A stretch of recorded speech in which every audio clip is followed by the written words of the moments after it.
Bom, senhores, nós vamos ver agora nesse vídeo os multiplexadores, né, que é mais um bloco padrão. O multiplexador, ele também é conhecido como seletor de dados. Isso porque esse bloco ele foi projetado para reproduzir na saída uma das entradas. Então a gente vê aqui como exemplo de como é que funciona o multiplexador, o multiplexador 4 para 1. Essa ordem do multiplexador, o significado dela é que o primeiro número é a quantidade de entradas e o segundo número é a quantidade de saídas. Então nesse multiplexador 4 para 1 nós temos 4 entradas, e 0 e 3, e uma saída que nós chamamos aqui de O. E nós temos mais duas entradas aqui no multiplexador, que são as entradas de seleção. Então as entradas de seleção, para o multiplexador 4 para 1, eu tenho 4 entradas que podem ser reproduzidas na saída. E para conseguir com um número binário 4 valores, eu preciso de pelo menos 2 bits. Então eu tenho 2 bits de seleção, S1 e S0. E normalmente a tabela verdade de um multiplexador ela é mostrada utilizando S1 e S0 como variáveis independentes e a saída O em função das entradas. Então, qual que é o padrão, né? Quando o número representado por S, né, que é a junção de S1 e S0, vale 0, né, a primeira leitura aqui é 0, 0, em decimal seria 0, então a saída ela reproduz a primeira entrada. Quando a palavra S vale 1, que é 0, 1 em binário, ele reproduz a palavra de entrada 1. Quando S é igual a 2, ele reproduz a palavra 2, e quando ele é 1 no 1, que vale 3, ele reproduz a terceira palavra. Então é um funcionamento simples: 4 entradas de dado, 2 entradas de seleção e uma saída de dado. Como é que funcionaria isso, né? Observando sinais reais, né? Então nós temos aqui o vetor S, que é composto aqui por 2 bits, o S1 e o S0, e vamos observar o que acontece quando ele muda aqui ao longo do tempo, né? Então nós temos as 4 entradas de dado, cada uma delas com um sinal distinto, e o que acontece na saída, certo? Então quando o S, nesse primeiro intervalo de tempo aqui, ΔT0, vale 2, que é 1 no 0 em binário, a saída vai replicar a entrada 2. Então pode observar que a saída O aqui é idêntica à entrada I2. Quando a gente está aqui nesse intervalo ΔT1, a entrada de seleção ela é 1 no 1, que equivale a 3. Então ele está selecionando a terceira linha, aliás, a linha de número 3, né, que é a quarta linha. E essa quarta linha, a I3, ela é reproduzida na saída. Nesse ΔT2 ela vale 1, né? 0, 1 é 1 em binário, então ele reproduz a palavra da linha 1. Então pode ver aqui que em ΔT2 a saída é igual a I1. Em ΔT3 ela é 0, 0, então o que vai ser reproduzido na saída é o I0, e assim sucessivamente, tá? Então é simples, né? Funciona como se fosse uma chave. O seletor escolhe a posição da chave e a saída reproduz a entrada que a seleção escolheu. Então, um exemplo um pouco mais complexo é o exemplo em que as entradas e saídas elas não são um bit de dado, né? Ou seja, quando a saída, o que indica qual é o dado que está sendo tratado no multiplexador? É o tamanho da saída. Então, se a saída aqui ela é um multiplexador, né? Uma coisa importante aqui também, que multiplexador é apelidado por MUX, tá? Então, isso aqui é uma espécie de abreviação para multiplexador que é muito comum, não é uma coisa assim vulgar, não, é comum inclusive em textos técnicos. Então esse multiplexador ele tem 16 entradas e 4 saídas. Isso significa que ele trabalha os dados de 4 em 4, então os dados são todos quartetos.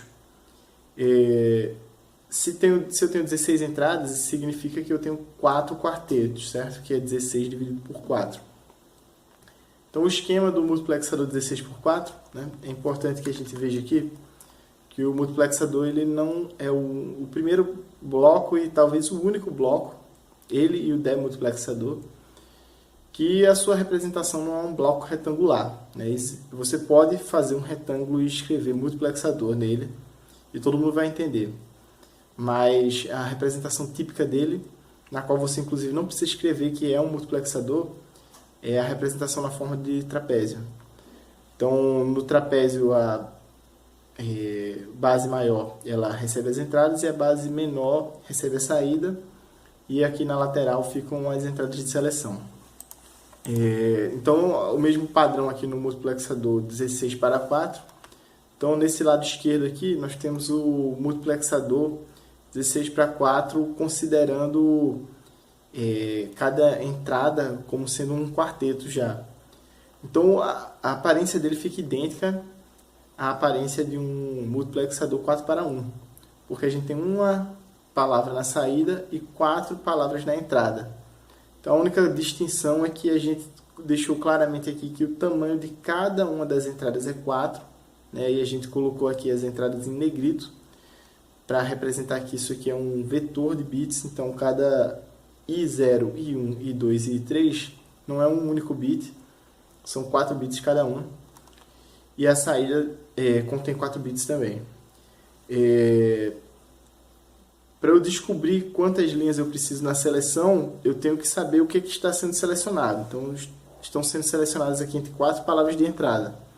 Então, é a mesma conta que a gente fez no multiplexador 4 para 1.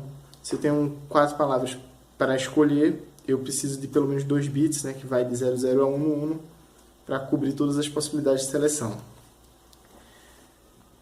O desenho complexo, né, só uma adição aqui antes de seguir adiante, é que para a gente não ficar com uma notação muito saturada, eu chamei I0 de A, I1 de B, I2 de C e I3 de D. E se eu colocar aqui a representação dela, cada bit individual, eu teria aqui as 16 bits, certo? Os 4 bits da palavra A, que vai de A0 até A3, os 4 bits da palavra B, que vai de B0 até B3, e assim sucessivamente. Os 2 bits de seleção, os 4 bits da saída. Então, a forma resumida da tabela verdade seria essa aqui. Então, a palavra de saída O, quando o seletor está no 00, é a palavra A. O padrão, né, caso haja alguma dificuldade em entender o diagrama, é numerar as entradas de acordo com os valores da seleção junto das linhas de entrada. Né? Então, junto da linha de entrada da palavra A, né, das linhas de entrada, porque é uma linha de 4 bits ao mesmo tempo em paralelo, eu pus aqui o número 0, assim como foi feito no multiplexador aqui 4 para 1 também está a numeração das linhas. Né? Essa numeração ela não é obrigatória, em muitos diagramas ela não aparece. Então tem que ter algum outro tipo de indicação para você conseguir associar qual a entrada corresponde a qual valor da seleção. Então quando eu ponho o seletor em 0, vai sair o A, porque eu marquei aqui que é o A, que seria o I0, certo? Quando está 01, sai o I1, que seria o B, certo? Nós fizemos essa correspondência, e assim sucessivamente. Tá? Então, uma forma mais complicada de enxergar essa tabela verdade é tirar ela da forma vetorial e colocar cada bit da saída. Então, a saída tem 4 bits, ou 3 ou 2 ou 1 ou 0, e nós podemos observar que quando eu coloco a seleção em 0, vai sair no terceiro bit da saída o terceiro bit da primeira entrada. No segundo bit da saída vai sair o segundo bit da primeira entrada e assim sucessivamente, né? Ou seja, A saída, se você olhar ela como um conjunto, vai estar com a primeira palavra que pode ser selecionada na entrada. Se eu colocar a seleção como 01, vai sair a segunda palavra e assim sucessivamente. Ou seja, agora é de uma vez, certo? Vamos dar uma olhada em como seria o circuito desses multiplexadores e a gente vai olhar o circuito dessa vez de uma forma um pouco diferente. Nós vamos vir em projetos aqui e vamos carregar esses blocos já com uma biblioteca. Eu vou observar aqui o seguinte, que no próprio Logisim, essas portas padrões elas já estão prontas no programa. Tá? Algumas delas têm uma aparência um pouco distinta da padrão que a gente vai usar na disciplina e que é a que está sendo usada no livro-texto, no TOT. Só que ela é muito similar, né? Então está aqui escrito MUX, é um bloco na forma trapezoidal e ele tem uma série de entradas e saídas. Para eu distinguir o que é cada entrada e cada saída, eu posso vir na ajuda e olhar aqui o guia do usuário. Então a gente tem aqui as bibliotecas, referência para as bibliotecas. Então nós temos a biblioteca de plexers aqui, que era o que a gente estava olhando, tem um multiplexador. Então ele vai explicar aqui como é que funciona. Ok? Então a gente pode usar assim, né, quando for necessário, para adiantar, por exemplo, a simulação de um exercício, alguma coisa, usar um multiplexador que esteja pronto. Mas a gente não vai fazer isso nesse programa. Nós vamos carregar uma biblioteca do Logisim. Então eu vou carregar o circuito que eu já fiz anteriormente, muxidemux.circ. Esse circ é a extensão do Logisim. E quando eu carrego, ele cria aqui uma nova aba aqui no Logisim com os circuitos que eu criei nesse arquivo. Então, eu tenho aqui os multiplexadores 2:1, 4:1, 8:1. Se eu clicar em um deles, eu consigo adicioná-los ao circuito. Mas o que a gente está interessado em ver o circuito desses blocos, né? Então, o mais simples aqui, o 4:1. Como é que eu obtenho essa funcionalidade de seleção de linha de entrada? Então aqui eu coloquei as 4 linhas de entradas. Então esse aqui é o multiplexador 4:1. E o que acontece é o seguinte. Se vocês observarem, são 2 linhas de seleção. As 2 linhas de seleção estão entrando aqui nesse ZEND, nas 2 entradas superiores. Então aqui eu tenho S1 barra S0 barra, S1 barra S0, S1 S0 barra e S1 S0. São os 4 mintermos em S. A gente já viu que o funcionamento da porta AND como controle é que o sinal ele só passa pelo AND se o outro sinal ele for igual a 1. Nesse caso, como o outro sinal é um par de valores dados por S1 e S0, e cada um deles é um mintermo em S, certo? Então, aqui é o mintermo 3, aqui é o mintermo 2, aqui é o mintermo 1 e aqui é o mintermo 0. Quando eu colocar um determinado valor em S, só um desses AND, esse par de valores de S, vai ser 1. Os outros, um dos dois vai causar, ou até os dois, vai causar um 0 nesse AND. E o que vai passar aqui do AND vai ser 0. Que a gente viu que quando a porta AND funciona como controle, ou ele deixa o sinal passar, ou a saída fica em nível baixo. E qual é o resultado disso? Então, por exemplo, aqui, se eu mudar o valor aqui, vou colocar 1 no 0, por exemplo. Quando eu ponho 1 no 0, eu estou estimulando esse mintermo aqui. Quando aqui é 1 e aqui é 0, aí aqui dá 0 barra, fica 1 no 1. Então, esse I2 ele está sendo reproduzido aqui na saída desse AND, certo? Se eu mudo o valor de 2, ele de fato muda o AND. Pode ver que se eu mudar qualquer outra entrada, elas não são capazes de alterar o valor na saída do AND em que elas estão entrando. Então, aqui eu tenho 0, 0 e 2 e 0. Quando eu faço o OU entre 0 e qualquer coisa, dá qualquer coisa. Então, se eu tenho 0 ou 0 ou e 2 ou 0, eu estou na saída com e 2. Pode ver que a saída O está reproduzindo o I2. E qualquer movimentação em qualquer uma das outras linhas não afeta a saída O. Então, se eu quiser reproduzir, por exemplo, a saída 3, eu ponho 3 em S, 1 no 1. Então, agora a saída está reproduzindo o I3. Se eu alterar o valor de qualquer outra entrada, ela não é capaz de alterar a saída, porque a saída está reproduzindo o I3. Então, o 0 está sendo seguido na saída. Se eu alterar qualquer outro, ele não é capaz de mudar a saída. E o último caso aqui, o 1. Né? Agora o 1 está sendo reproduzido na saída. Então, essa é a ideia de como fazer um multiplexador.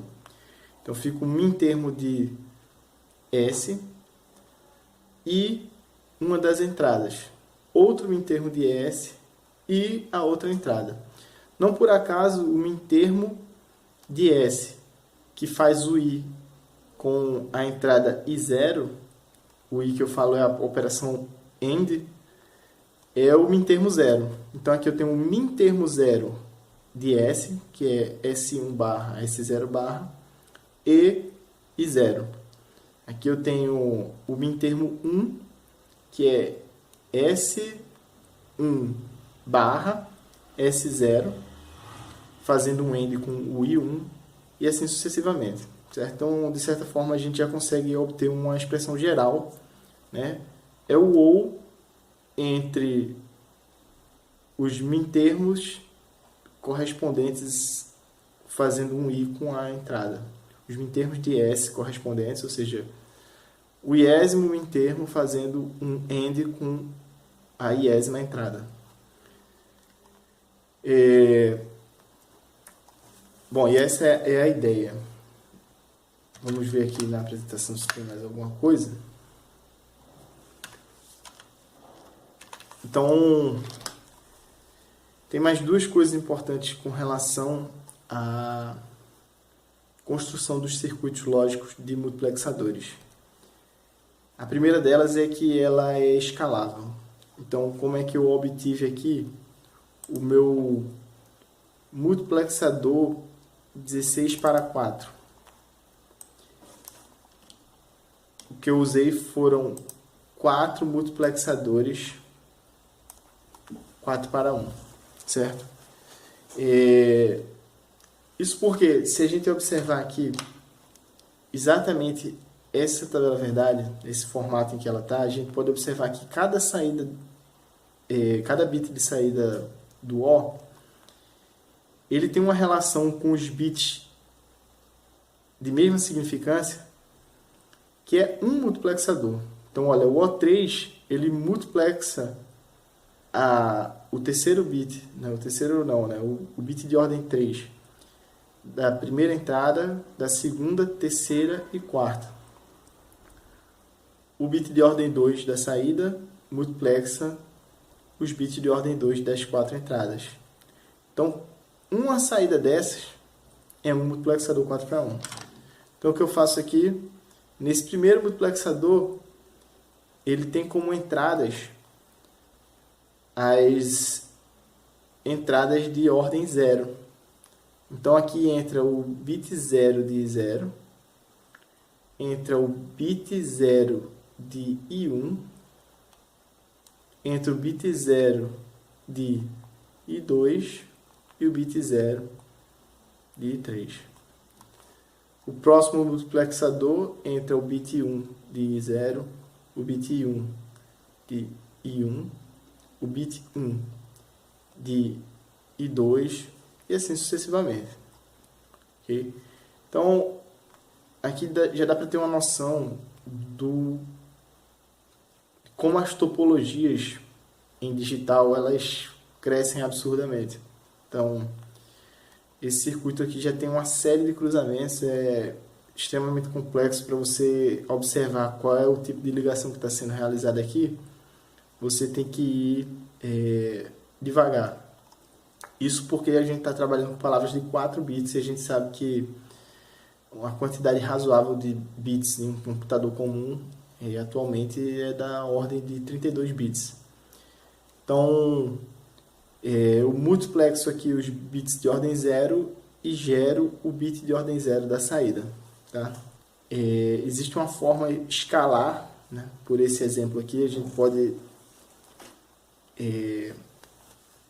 extrapolar, né, essa lógica para afirmar que eu posso realizar os multiplexadores de ordem maior com mais palavras apenas replicando vários multiplexadores em paralelo de ordem menor.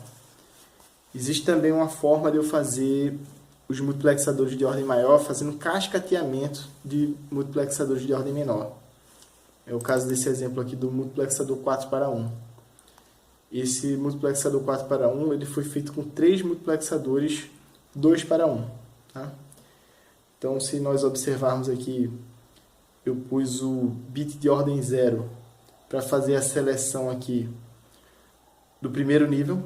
Né? Um multiplexador 2:1 ele tem que selecionar entre duas entradas de dado. Então, o seletor dele só tem um bit. Quando é 0, vai um dos valores, quando é 1, vai o outro. Então, dessa maneira, esse primeiro seletor ele escolhe entre o 0 e o 1. Então, quando a seleção, o bit menos significativo dela, que é o bit 0, que nesse caso aqui dessa figura, o bit 0 está à esquerda, ou seja, o menos significativo está à esquerda. Quando eu ponho 0, ou a seleção está escolhendo 0 ou está escolhendo 2.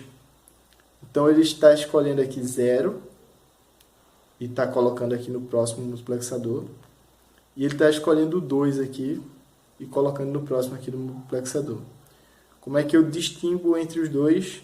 Pelo segundo bit da seleção. E aí, se ele for 0, ele vai ser de fato 0, 0, ele vai pegar o I0 e jogar na saída. E se for 1 no 0, que é 2, o 1 vai fazer ele selecionar o I2. Tá? Então, é possível extrapolar também o resultado que a gente apresentou aqui como um exemplo. Né? Ou seja, que os multiplexadores de ordem maior, nesse caso aqui ordem 4:1, pode ser obtido pelo cascateamento de multiplexadores de ordem menor. Tá? Então, as ideias são essas. Tá? Um esquema geral aqui de o que é o multiplexador. Né? Um bloco de forma trapezoidal. Aqui eu deixei evidente que é um multiplexador N para M. O tamanho da saída determina o tamanho da palavra que a gente está lidando. Se eu tenho N entradas e M saídas, significa que essas entradas estão divididas de M em M, tá? Mike em Mike. Então, a quantidade real de entradas, de palavras de entrada, é N dividido por M, que vai dar esse K aqui. Tá? E a quantidade de linhas de seleção, né, eu posso obter descobrindo 2 elevado a P, tem que dar K. Tá? Pode ser maior do que K, mas o ideal é que seja igual. Tá? Então, na entrada eu tenho várias palavras de entrada. Essa palavra pode ser composta de um único bit, quando M é igual a 1. E eu tenho uma única palavra de saída. O tamanho das palavras são todos M, exceto para a entrada de seleção, que o tamanho dela é P. Tá? E a gente pode resumir tudo isso que foi falado, definindo aqui o bloco multiplexador como bloco com as seguintes características: possuindo entradas de dados divididas em K emuplas, ou seja, se M for igual a 4, né, são quartetos, né? Se fosse 8, seria octetos, etc.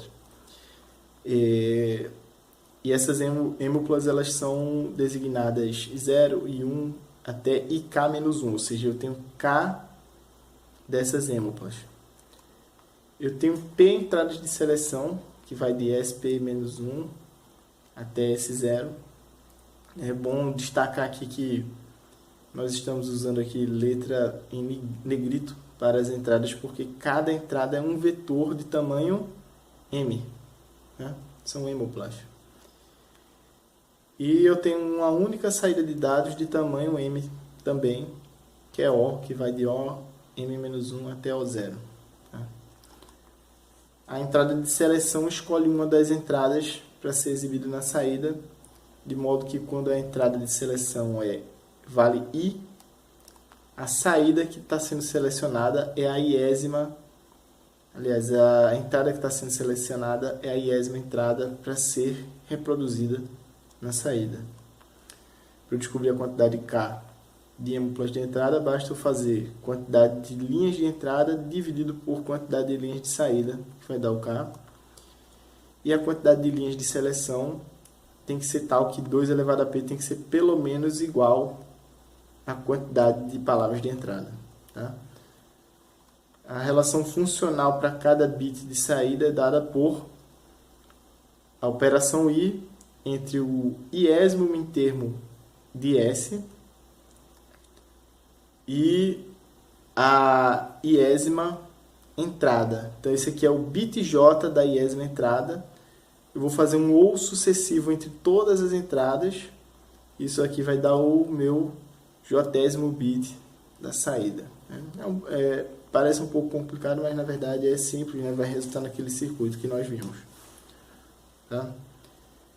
Então, sobre multiplexadores, era isso que a gente tinha para hoje. Tá? É um pouco mais denso, mas é simples também. Tá? O que complica um pouco é essa noção de que as entradas podem ser palavras. Tá? Então, até uma próxima.